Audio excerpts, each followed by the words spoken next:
السلام علیکم رحمۃ اللہ وبرکاتہ۔ عراق کے پہاڑوں میں برطانوی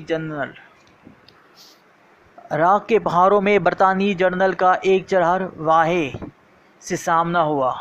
جنرل چرواہے کی طرف متوجہ ہوئے اور اپنے مترجم سے کہا، ان سے کہہ دو کہ جنرل تمہیں 1 پاؤنڈ دے گا، بدلے میں تمہیں اپنے کتے کو ذبح کرنا ہوگا۔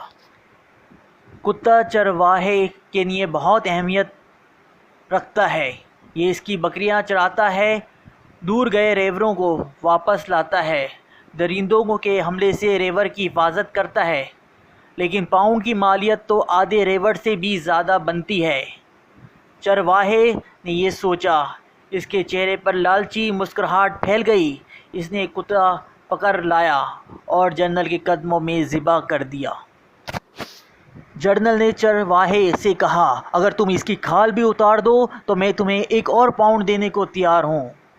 چرواہے نے خوشی خوشی کتے کی کھال بھی اتار دی۔ جنرل نے کہا، میں مزید 1 اور پاؤنڈ دینے کے لیے تیار ہوں اگر تم اس کی بوٹیاں بھی بنا دو۔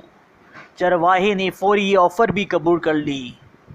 جنرل چرواہے کو 3 پاؤنڈ دے کر چلتا بنا۔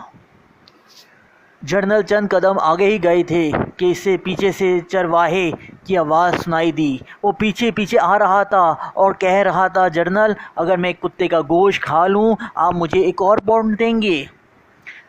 جنرل نے انکار میں سر ہلایا، میں صرف تمہاری نفسیات اور اوقات دیکھنا چاہتا تھا۔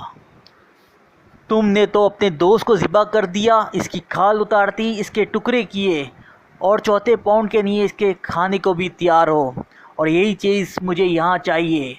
پھر جنرل اپنے ساتھیوں سے مخاطب ہوتے ہوئے کہا، اس قوم کے لوگوں کی سوچیں یہ ہیں، لہٰذا تمہیں ان سے خوفزدہ ہونے کی ضرورت نہیں ہے۔